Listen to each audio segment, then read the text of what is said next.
உங்கள் வீட்டுக்கு பக்கத்து வீட்டில் மகளிர் உதவித்தொகை 1000 வாங்கிக்கிட்டு அரசு கொடுக்குற அத்தனையும் வாங்கிக்கிட்டு நான் நடிகருக்கு ஓட்டு போடுவேன். ஏன் ஓட்டு போடுவேன்? நாட்டை மாற்றுவார். என்னையா மாற்றுவார்? யோ, அவரே ரூமுக்குள்ளே படுத்துக்கிட்டு வெளியே வர்றதுக்கு எந்த பக்கம் போகிறதுன்னு தெரியாமல் முட்டுச்சந்தில் முட்டிக்கிட்டு இருக்கிறாரு.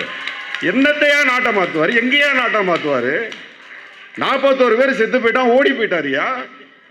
திமுக காரங்களை திட்டிக்கிட்டு இருக்கான். அவன் காதுக்குள்ள தப்பா இருந்துக்கு பட்டுன்னு போய் நின்னார் முதலமைச்சர். அப்பதான் உலகம் எல்லாம் பார்த்தான். ஓடி போனவன் திமுக தான் காரணம்னா 10 நிமிஷத்துல முதலமைச்சர் போய் நிற்கிறாரு.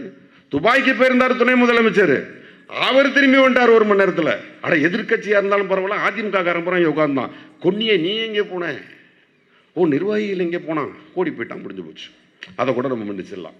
போற போக்கில் திமுக காரன் அவனும் அதையே சொல்லிட்டு இருக்காங்க. இப்போ கட் பண்ணி பார்த்தா முதலமைச்சர் வந்தார், ஒரு இன்டர்வியூ கொடுக்குறாரு. எந்த தலைவனும் தொண்டர்கள் மரணத்தை விரும்புவது இல்லை, இதை அரசியலாக்காதீர்கள் என்று சொன்னவர், மாண்பு தெரிந்தவர் நம்முடைய மாண்புமிகு தமிழக முதல்வர் அவர்கள். போன மீட்டிங்கில் சொல்றாரு, நண்பா என்று சொன்னீர்களே, நண்பரே என்மேன் ஏன் படி ஓட்டீர்கள் என்று கேட்கிறார். அன்றிலிருந்து இன்று வரை 2000க்கும் மேற்பட்ட இன்டர்வியூக்கள் இருக்கிறது. நம்மளுடைய தமிழக முதல்வர் எங்கேயாச்சும் பழி போட்டு பேசியிருக்கிறான். ஒரு தடவை யாரும் தேட வேண்டாம், தாவேகா தொண்டர்களே, இளைஞர்களே, மாணவர்களே தேடி பாருங்கள். அப்போ தலைவன் பொய் சொல்லிட்டான். தலைவன் நீ என்ன சொன்னாலும் நம்பலாம் தம்பி, பொய் சொல்ற தலைவனை நம்பாத. ஒரு குட்டி கதை சொல்லட்டுமா? ஏங்கோ குட்டி கதை என்ன, அவங்க எல்லாம் கை தட்டுறாங்க. குட்டி கதைன்னு சொன்னோடனே கை தட்டுறான். அப்புறம் ஒரு குட்டி கதை ஒன்று சொல்றான், அது எவனுக்குமே புரியல, அதுக்கும் கை தட்டுறான். நீங்க எல்லாம் கொஞ்சம் எல்லாம் பகுத்தறிவு உள்ள ஆட்கள், திராவிட முன்னேற்ற கழகத்தை சேர்ந்தவர்கள், கொஞ்சம் உங்களுக்கு புரியுங்கிறதுனால கை தட்ட மாட்டீங்க. ஆனா நான் குட்டி கதையை சொல்லிட்டு தான் விடுவேன்.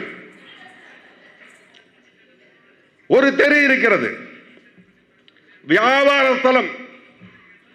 இந்த பக்கத்திலேருந்து அந்த பக்கம் கிராஸ் பண்ணி போனா தான் மெடிக்கல்ல போய் பொருட்கள் வாங்க முடியும்.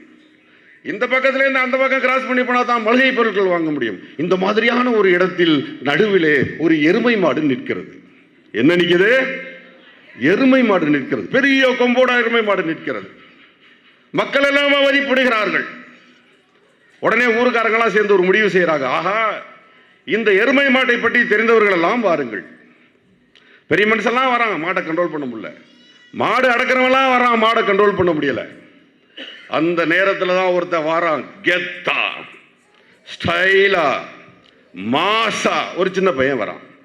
எல்லாரும் அந்த பையனை பார்த்துட்டு, இந்த எருமை மாட்டை இவன் மட்டும் எப்படி அடக்குவான் அப்படின்னு பார்க்குறாங்க. ஊரே உத்து பார்க்குது. அந்த பையன் வந்தான், எருமை மாடு முன்னாடி நின்னான், அப்படியே உத்து பார்த்தான், எல்லாரையும் ஏளனமாக பார்த்தான். பேச்சி பேச்சி நீ பெருமையுள்ள பேச்சி, வாடி வாடி என்னுடைய பேச்சி. வந்துருச்சுங்க, மாடு வந்துருச்சு. மூக்கனாங்கார பிடிச்சா கூட்டு போயிட்டான். அப்படியே சுத்தி இருந்தவங்க எல்லாம் கலங்கி போய், தம்பி உன்னால் மட்டும் இருந்ததுன்னா மாட்டோட ஓனர் நான் கூப்பிட்டா வராதாடான்றான். மாட்டோட ஓனர்னா நான் கூப்பிட்டா வராதான்ட்டான். இந்த கதையில ஏதாவது அர்த்தம் இருக்கா? இந்த கதை யாருக்காச்சும் தேவையா? மாடு பிடிக்கிற கதையும் புல்லு பிடிக்கிற கதையும் அவங்களுக்கு தேவை? ஏங்க, தமிழ்நாடு முழுவதும் புத்தக திருவிழா நடத்துறாங்க, நமக்கு ஏங்க குட்டி கதை? உலகத்தினுடைய மிக உயர்ந்த எழுத்தாளர்களுடைய புத்தகங்கள் கொட்டி கிடக்கிறது. அறிவு கிடந்து அலைஞ்சுக்கிட்டு இருக்கிறோம். பெரிய பெரிய கதைகளை படிக்க சொல்லுகிறோம், விஞ்ஞானத்தை வளர்க்க சொல்றோம். நீ என்ன குட்டி கதை சொல்லிட்டு இருக்கிற? நாட்டை குட்டிச்சவராக்குறதுக்கா? இந்த நாட்டை மதில் சுவராக மாற்றுவதற்கு எங்களுடைய தலைவர் இருக்கிறார், முத்துவேல் கருணாநிதி ஸ்டாலின் இருக்கிறார். அவர் பார்த்துப்பாரு. இந்த குட்டி கதையெல்லாம் இங்க எடுபடாது. குட்டி கதையெல்லாம் முடிஞ்சு போச்சு, அவ்வளவுதான், ஓவர். 504 வாக்குறுதிகள் கொடுக்கிறோம், 364 வாக்குறுதிகள் நிறைவேற்றப்படுகிறது.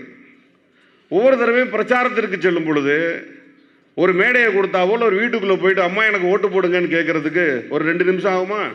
நாங்கள் இதெல்லாம் பண்ணியிருக்கிறோம். 5 நிமிஷம் ஆகுமா? இப்போவெல்லாம் நம்முடைய தமிழக முதல்வர் செய்திருக்கிறது சொல்லணும்னா காலையில் போய் சாயந்தரம் தான் வீட்டுக்கு வர முடியும். காலையில் போய் சாயந்தரம் தான் வீட்டுக்கு வர முடியும். இப்போ பாருங்களேன், மூச்சு முட்டை ஒரு 5 சொல்கிறேன் பாருங்களேன், உங்களுக்கே ஒரு மாதிரி டயர்ட் ஆயிடுவீங்க. கொஞ்சம் வேகமாக சொல்லட்டா?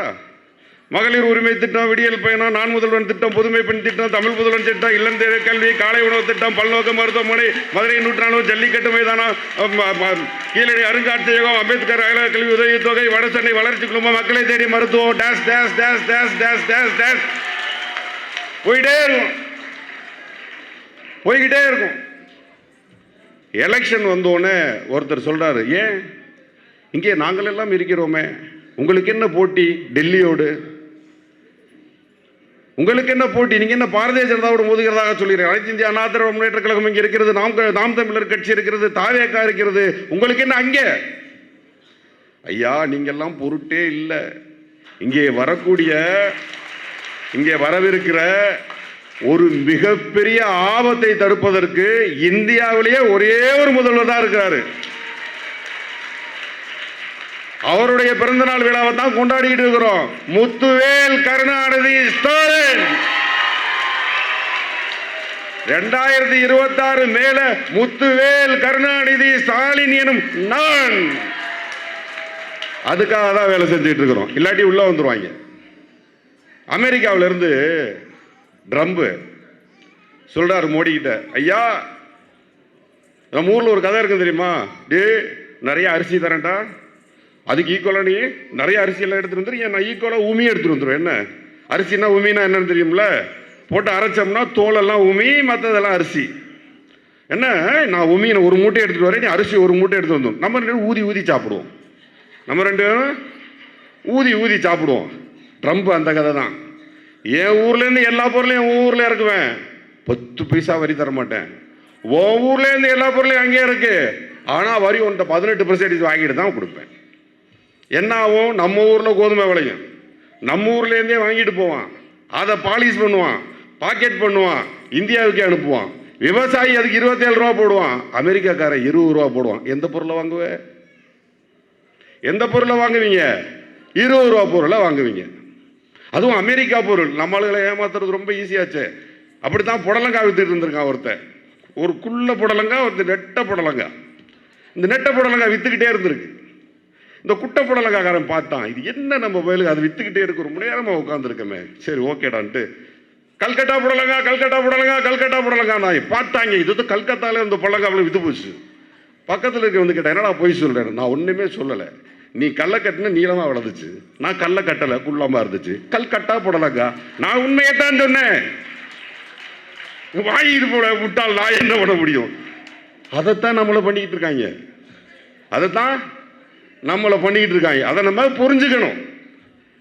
சரி ஓகே, அவன் தான் தப்பு பண்றான், அவனை யார் ஆட்டி வைக்கிறது? அமெரிக்காவிலேருந்து ட்ரம்ப் ஆட்டி வைக்கிறான், அங்கேருந்து மோடி இங்கே ஒருத்தனை ஆட்டி வைக்கிறான், ஆள் பிடிக்கிறாங்க பாருங்க. அமெரிக்காவில் ஒருத்தன் நாட்டை தூக்குறான், நாட்டிலேருந்து ஒருத்தன் மாநிலத்தை தூக்குறான். அந்தாலும் அங்கேருந்து என்ன கையை கட்டினாலும் இங்கே ஓகே.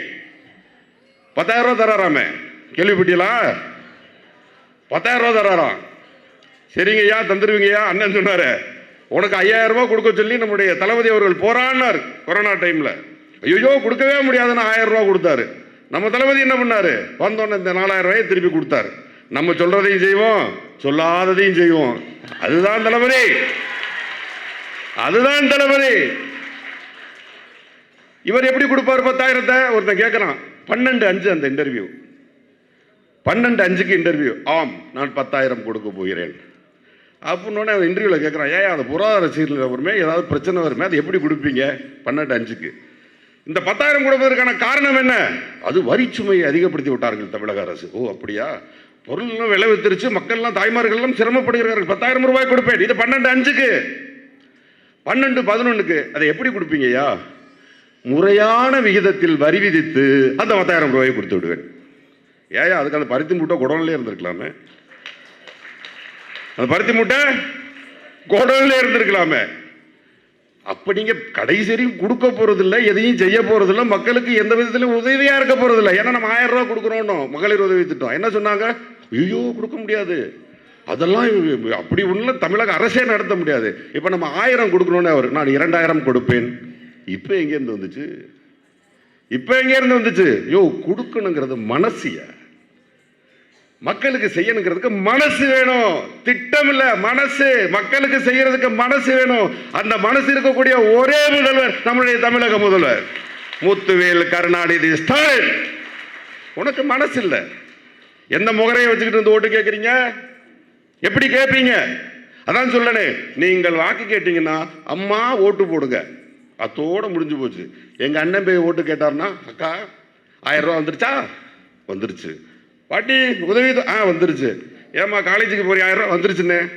தம்பி லேப்டாப் அண்ணன் வந்துருச்சுண்ணே. டேய் நீ எதை வச்சுடா கேட்ப? எதை வச்சு கேட்ப?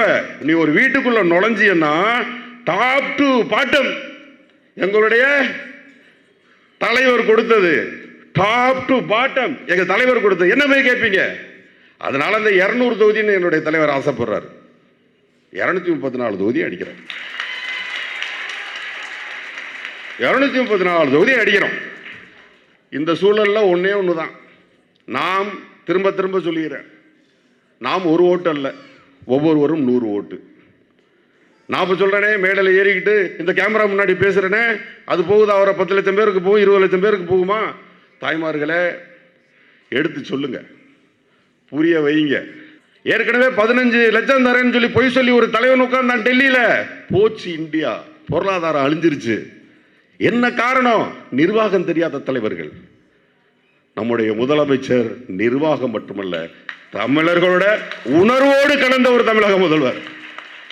அவருடைய ஆசையான 234க்கு 200 அல்ல, 234ஐயும் நீங்கள் அமைத்துக் கொடுக்க வேண்டும், வெற்றி பெற செய்ய வேண்டி விரும்பி விடைபெற்றுக் கொள்கிறேன். வணக்கம்.